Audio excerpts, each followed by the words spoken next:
everybody. It's time for the All-American Report. That's Mike Johnson, the two-time All-American. I'm Mick Gillispie. Can point the wrong way like the Wizard of Oz. Cheers to that. Yeah. Cheers, brother. Good to see you, man.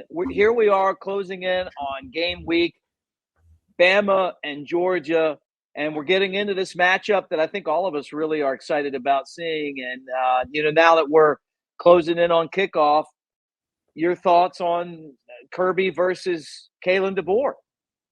Man, I'll be honest, and you know this. I live in Atlanta. I work in Atlanta. I do the radio over in Atlanta. I don't know, Mick, that I've ever spent as much time as I have building up this game. And I'm not talking about this week. I'm not talking about the last 2 weeks since Bama took the field. I'm talking about the last, 8 months since Bama and Georgia played last year in the SEC title game, which I was there for. Ever since that game, we've been building up this game, and everything is kind of coming to a head. The excitement is at an all-time high. Mick, I talked to two of my friends today whose kids go to Georgia, and they said classes got canceled because of the storm for the next 2 days. Their kids rolled over to Tuscaloosa on Tuesday. They were just like, hey, we're just going to go. Air mattresses. You know how that is, man. Oh, to be a kid again. Air mattresses, sleeping bags, couch, all that. They were all getting in the car, headed west. A couple of them stopped in Auburn for a night and saw some friends, man. But I'm going to tell you right now, the roof feels like it's going to blow. If Bryant Denny was a dome, it feels like the roof would blow off that place on Saturday night, man. Just the anticipation is at an all-time high for everything going on with these two programs and two dynasties colliding in a new era in one place and a continued era in the other. I'm just excited to finally see it hit the field and actually see what exactly is going to happen. So I think it's going to be a good weekend. Look, I'm with you too, man. I'm excited about this too. I mean, I feel like this is what the SEC is all about. And I want to know, if Alabama were to lose this game, is this the transfer of power, like when your team beat Florida in 2009 in the SEC championship game, where basically you took the baton of like, we're running the SEC, and then handed it off to all these Alabama teams for all these years? Is that's what's happening now? I mean, can you imagine Alabama losing a home game to anybody in the SEC unless it's like a team that's going to win the national championship like LSU did in 2019? Or is this just the way that college football is now, where, you know what, hey, man, we got a bunch of good teams and you could lose? Yeah, I mean, it's weird because it doesn't feel like a transfer of power because both these teams already have natties in the back pocket. When that happened and we were at Alabama in 2009, we hadn't won a natty in 17 years. So there was a definite transfer of power at that point. Urban only coaches one more year. Remember, he had the heart trouble after that game. Only coaches one more year, and then he's out in Gainesville. I don't know, man. I think that there's a lot of different angles to look at it. Now, I think if you ask Georgia fans, if they win this game Saturday night, the power's already been transferred. Actually, you ask them right now, Mick, I think they're already going to tell you the power is probably transferred. But on the flip side, I think that both these teams are going to have continued success in this era. Neither one of these teams, no matter what happens Saturday, is going to be counted out of a playoff. And honestly, if I'm putting my money on it, I think they probably play each other again, probably with more on the line down the road, the SEC title game or maybe in the playoffs. So I do think these are two of the best teams in the country. I don't know if this will be the best game or the best team on these both these teams' schedule. I think that there's some good opponents left for both these squads, but I don't necessarily look at it as a transfer of power. But again, I'm an Alabama guy. I'm pretty sure Georgia fans probably feel the complete opposite of that. Right. Plus, Texas is number one. I mean, let's not forget that. They're an SEC team, by the way. Yeah. Right, I know, which is crazy, right? Bama's number 4, and they're third best in their own conference, which goes to show you where the SEC is right now. When you get into looking at this matchup, right, where do you feel like Alabama has the advantages over Georgia, and where do you like Georgia over Alabama? Well, I think first and foremost, the complexity and the accuracy of Georgia's passing attack is going to be probably the best test that you get this year if you're Alabama, and talking about in terms of the secondary, right? You talk about the youth back there and a bunch of guys that haven't played a lot of ball together. It's a good unit and has been a good unit, but I think if you go back and really watch South Florida, really watch Wisconsin, Western Kentucky. Sometimes that unit in the back end leans on that front, front seven to get home because it's a tenacious front seven. I don't know that they'll get home. I don't know that the front seven will get home as fast on this Georgia offensive line and Carson Beck. So I think the secondary is going to be tested with the complexity of Georgia's passing game. So I think that's probably an uptick. But I'll say this. They don't have the playmakers they've had in the past at Georgia at the wide receiver position, at the tight end position. So I think that starts to kind of even out just a little bit. I'm not sure how you attack if you're Alabama in the secondary. This is no longer the Nick Saban pattern matching scheme, right? You're probably going to ask a couple of these guys to man up and trail guys down the field. You probably get hit with some of those crossing routes, rub routes across the middle and things like that Georgia likes to run and allow those guys to get loose. So I think if you're asking me one tick that maybe is in the Georgia column, the complexity of the passing game, along with Carson Beck's accuracy for the most part. Now, he didn't look that accurate against Kentucky, but the accuracy that he's displayed in years past, I think that's going to be – I think you're going to have to punch and counterpunch if you're Alabama secondary, and hopefully they're able to do that Saturday. Guys, our show's brought to you by mybookie.ag. Make sure you use the promo code Next Round. Next round, like my hat right here. Next round to get double your initial deposit. Mike, we're going to hook you up with some gear.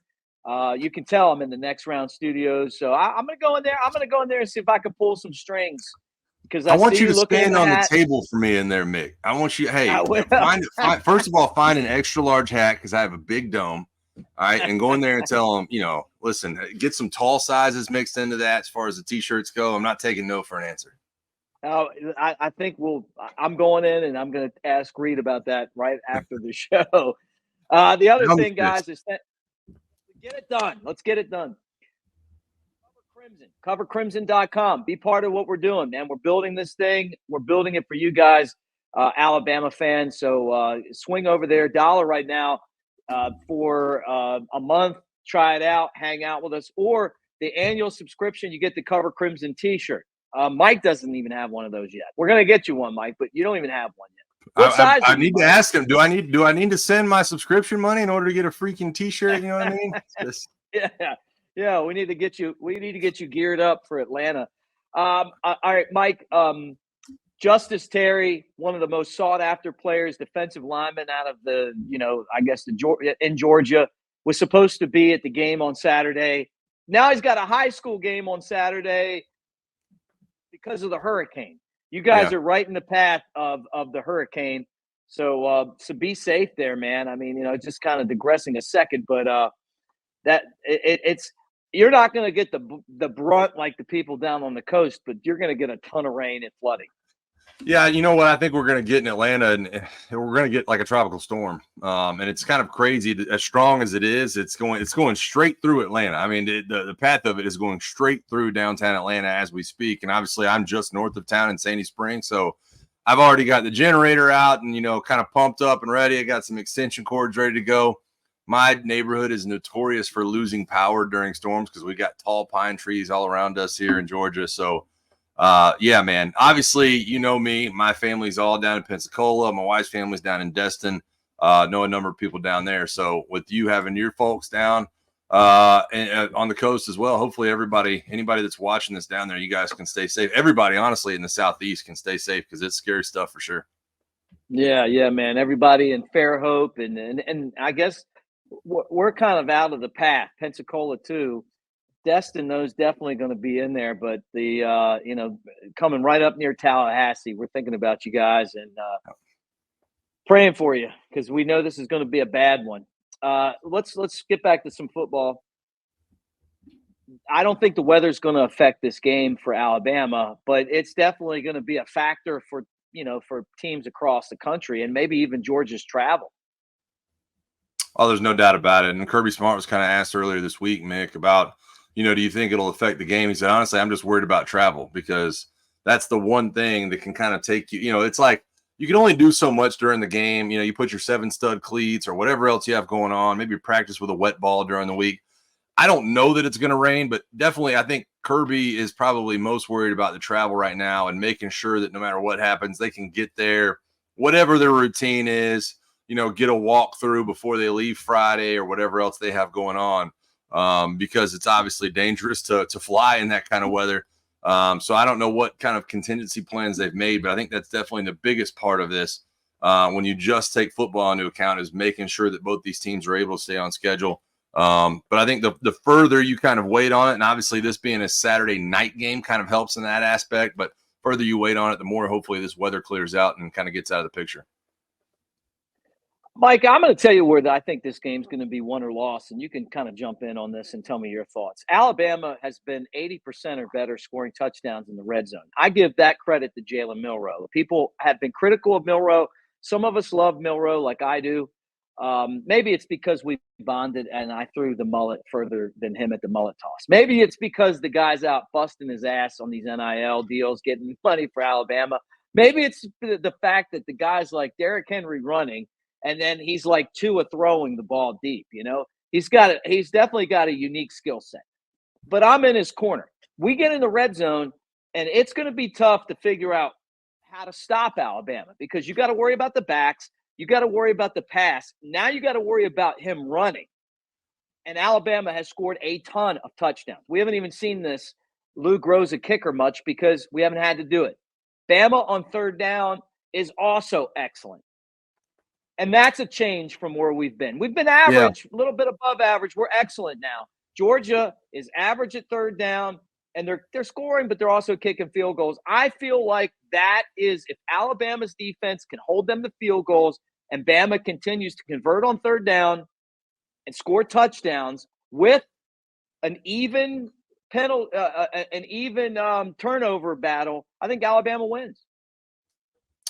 Yeah, I mean, that's where I'm leaning too, Mick. And I've broken this down backwards, frontwards, looked at the skill players, looked at the matchups. The bottom line is nobody knows exactly what the game plan will be on either side of the ball, right? It's just a new staff in Alabama. They're utilizing new players. It's a new skill set. I will say this. Here's the one place that I think I'm leaning right now. You go back and watch the SEC title game. There are a number of times Nazir Stackhouse, the defensive lineman from Georgia, didn't fare very well against Tyler Booker and Caden Proctor. And I think if you're looking at that, Nazir Stackhouse flirted with going to the NFL. I think he got a third-round grade back, Georgia's defensive tackle, number 78, and he comes back. And I think that there's probably, if you watch some of that tape, and a couple of those clips went viral, right, of Nazir Stackhouse against those guys in the middle of the Alabama offensive line, it wasn't very good for him, right? Zion Logue is another guy that was playing in that game. He is actually playing for the Atlanta Falcons now, right? So they had their way kind of with Georgia's defensive line. I think I look at it like this, Mick. A number of times last year, you did run Jalen Milroe in this game. You ran zone read. You faked the handoff to the running back going downhill in the middle of Alabama's offensive line. Jalen Milroe pulls it. He kind of sprints to the sideline, maybe a little head fake on the corner, and then he gets out of bounds after 10 or 12 yards. I think I'm looking at that almost inverted this year, and here's what I mean by that. Alabama has trusted Jalen Milroe to run north and south more than he ever has in the past, particularly under Tommy Rees, to the point where I think you're going to see the running back action going east to west. I think Justice Haynes, Jam Miller, whoever else it may be, is running east and west. And I think when Jalen Milroe does keep the ball, and I think it'll be a significant amount, I think it's north and south. I think it is absolutely going right at the heart of Georgia's defense. And I think that's where he's most dangerous, right? I don't know that he's most dangerous on the sidelines trying to make a guy miss. He really is not that great at breaking tackles and making guys miss, honestly. When you go back and look at the Michigan game, the Georgia game, it's I'm going to get a full head of steam and then try to tackle me. So I think running right down the middle of that defense, quarterback power, quarterback counter, really almost like a wildcat style, and then being able to hit play actions off of those is going to be an incredible part of what Alabama tries to do Saturday. Hopefully this game plan is built around those play action passes down the middle of the field. I know that, Jalen Milroe doesn't throw down the middle of the field a ton. I think that if it is wet weather, you probably put a little bit of cap on that. But there are just so many plays to be made when these linebackers, and Georgia showed it last year, we weren't able to take that much of advantage of it. When these linebackers get sucked into the line, Mick, and Jalen Milroe kind of takes one step forward and they can throw it over the top of their head on like an RPO, I just feel like you are going to have a ton of explosive plays out of that style of formation. I think they'll throw the ball. I think they'll run the ball. I think they'll have good success running the ball. But I think when you go off play action pass, that's what I'll be watching for on Saturday night. I think that's when Jalen Milroe is really going to hit this Georgia defense. Mike, the injury report came out, and one guy that you mentioned before, Tate Ratledge, isn't going to play. He's an offensive lineman. You've claimed to be an offensive lineman even before an Alabama guy. And I get that. And you really love the way that this guy plays. Georgia's not going to have him. London Humphreys, their wide receiver, Roderick Robinson is not going to play as well. How do these injuries impact Georgia's team? Well, I think the Tate Ratledge one's the biggest one as of now. Now, I think when you look at Georgia, and the other name to look at is Michael Williams. Michael Williams is going to be a game-time decision from everything I'm hearing, Mick. And to me, that's a guy that could really kind of turn this on its head. Everybody looks at the Kentucky game. Georgia didn't play very well. They didn't have Michael Williams in that game, right? And he hasn't played the last few weeks, hasn't played since week 1. He's kind of building back from that. And everybody around the Georgia program says game time decision. He's going to give it a go. He's going to try to do it. He's going to get taped up, whatever it is. If he's able to go and actually be effective, I think that is a huge check mark in Georgia's column. But Michael Williams is the kind of guy that I don't know if he can be as effective if he's not 100%. So that's going to be something to keep your eyes on as well. But the Tate Ratledge one to me is absolutely massive. Let's not knock this. And I said this before. He's a day one NFL starter. He's the longest tenured player in that Georgia program. He is a team captain. He is all the above. Not having him at right guard. You were rotating at left guard, Mick. And Georgia fans will tell you, hey, we're rotating at left guard because they're both good players but we both need to get time. I would argue that it was the opposite. I think you were rotating at left guard, trying to find somebody to take a stranglehold on that position. And now both of them are playing. Now you're going to have one at left and one playing at right. I'm not saying that Georgia doesn't have a good offensive line. It's very, it's a good group, very talented. But no matter what was going to happen after Tate Ratledge exited the picture, you were going to kind of start shifting that focus on what Alabama's defensive line is able to do. And Alabama's defensive front it's an elite unit. So I would move one back. If Michael Williams can go and he's 100%, I'd kind of move that back to the middle in terms of the health up front. But not having Tate Ratledge as of now and Michael Williams being a game-time decision, I think is a huge factor going in Alabama's kind of corner this weekend. Right. Malachi Moore isn't even on the injury report, so that tells you that he's in good shape. Yep. And Alabama trying to figure out exactly, who's healthy and who's not. It really looks like from the injury report that Rousseau is going to play. That's a big one for Alabama. Richard Young, is probably your third running back, so that's not going to hurt you as much. And then linebacker Jeremiah Alexander listed as probable. So Alabama doesn't have anybody out. Georgia's got 3 guys out, 3 questionables, and then a probable. Yeah. I still think you got to go out there and get it done, man. I still think that this thing comes down to holding on to the football, executing, penalties. Then the other thing, too, is like handling the hype. And when Donald Trump's going to be there, former president, and you bring in all of that, Secret Service, hey, you better get there early because they're probably going to check you. The guy's had 2 assassination attempts here in the last, since July. I mean, it's going to take a little while to get in, but it also shows you the scope of this game, man. I mean, like, people are showing up for this. This might be college football's marquee matchup this year. I think it is. And by the way, I think it's the 3rd time that he's actually come to an Alabama game in the last 7 years. One of those was an Alabama-Georgia game in 2017. So I don't think there's any doubt about it. I know that there's, still some hype around who the game day guest picker will be. There's been guesses flying around about who that will be. And, it's going to be interesting having Nick Saban on the college game day desk in Tuscaloosa and everything else he's got going on. There's just an air about it, Mick. I mean, right? There's something about it in the air. Whenever everybody you see the RVs starting to come and park on Tuesday, right? I mean, it's just that it's what makes college football special. These matchups are what make college football special. It's these legacy fan bases that get to interact once a year. And I was talking to some Georgia people earlier today. All the rooms for next year's trip, and I think Bama's going to Athens next year, already sold out. Texas is going to Athens. Ole Miss is going to Athens. It just continues to kind of roll over, man. I'm so excited. I'm not going to be in Tuscaloosa, unfortunately, this weekend.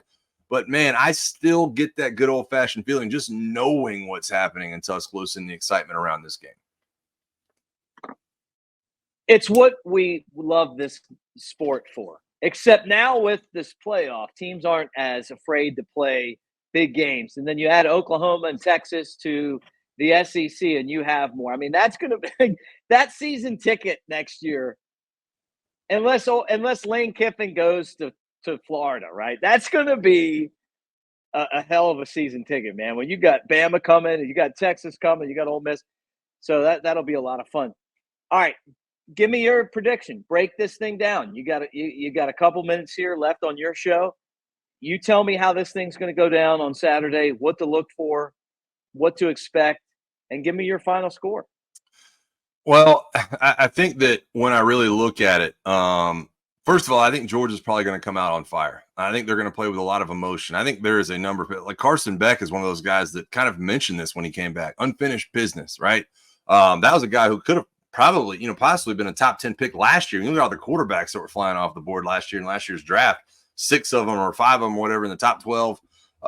That's a guy who could have gone. Unfinished business. I think they are going to come shot out of a cannon. I wouldn't even be shocked if, much like last year's SEC championship game, Georgia just scores first, right? And I think that you're really going to see Kalen DeBoer, Nick Sheridan, Kane Womack be put to task at Alabama for the first time of actually making adjustments, right? What are you going to do when Georgia's motioning and getting this weakness, and Quay Russaw and Q Robinson, all these guys are getting moved around in the box? What's your answer, right? What are you going to do on the back end on a busted coverage? And there's, they're kind of attacking your freshman corners and things like that. But eventually, I think the talent and the scheme for Alabama's offense will eventually take over. And it's going to be about getting first downs. It's going to be about staying on the field, Alabama offensively. I just look at the success you had with your offensive line against this Georgia front last year, and I look at the movement you were able to create. And I just think that when you use Jalen Milroe coming off those double teams, not going to the edge, not trying to, have a lead blocker on the outside backer. I'm talking about going right down the heart of the defense with Jalen Milroe, counter plays, power plays, kick blocks, all the above, north and south double teams. I think it's just going to be really hard for Georgia to stop. Now, the question then remains, can Alabama's defense in the back end hang with this Georgia offense? Because they're a very good unit in and of themselves. Etienne's a good back. Nate Frazier, the freshman, great back. All the other list of guys they have on down that. They also have a couple of NFL linemen themselves. Let's not mix that in. But I just think, given the environment, given how good Alabama is up front, if you can hit an explosive to one of the receivers, of Jeremy Bernard or Ryan Williams, and get Jalen Milroe going in the running game. Not only that, Justice Haynes, X factor in this game, a Buford, Georgia graduate, was heavily recruited. His dad, Veron, is a legend at the University of Georgia. It's an emotional game for him as well.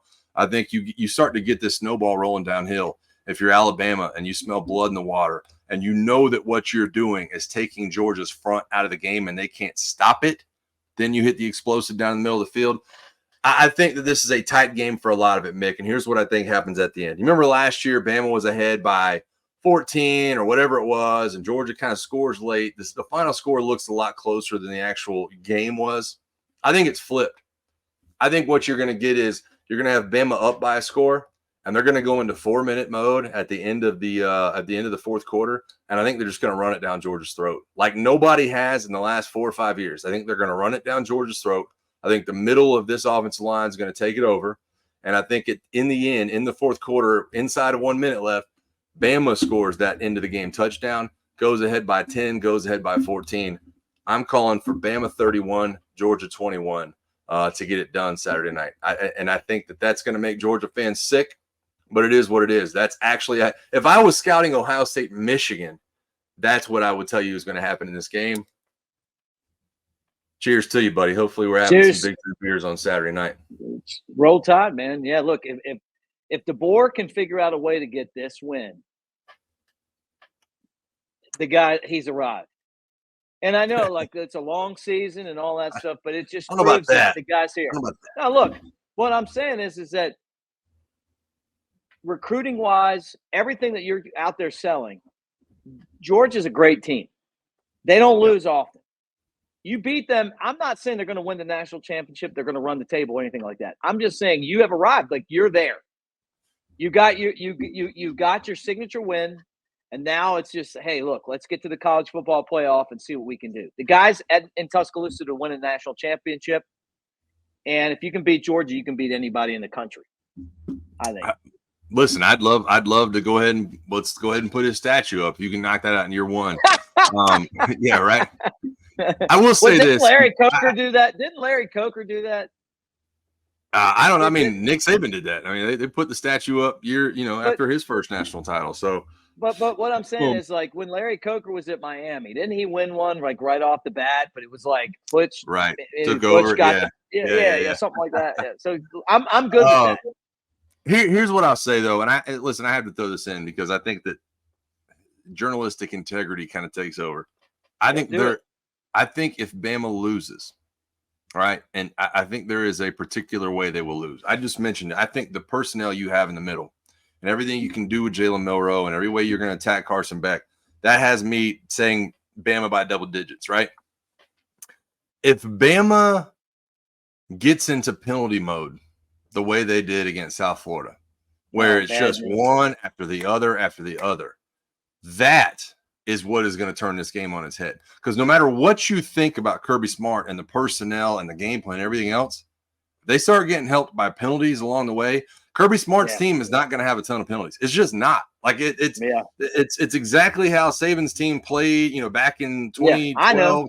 Yeah. They're not going to have penalties. So I think if you start having penalties, and then all of a sudden you get in long yardage situations because of those penalties. Now it's 3rd and 15. Now you're throwing the ball over the middle. Now it's wet. Now one of those crossing routes gets tipped up in the air and Malachi Starks brings it back the other way.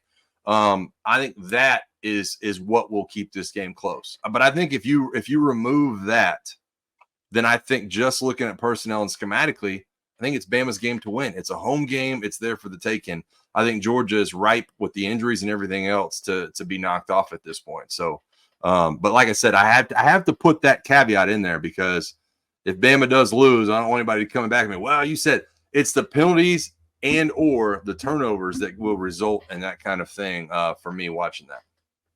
Guys, thanks for hanging out with us on the All-American Report. Reminder that our show is brought to you by mybookie.ag. Use the promo code NEXTROUND to double your initial deposit. You think Alabama's going to cover? Hey, mybookie.ag. You think Georgia's going to win? Mybookie.ag. Go check it out right now, mybookie.ag. And with the promo code NEXTROUND, they will double your initial deposit. Finally, Cover Crimson. We want you to be a part of it.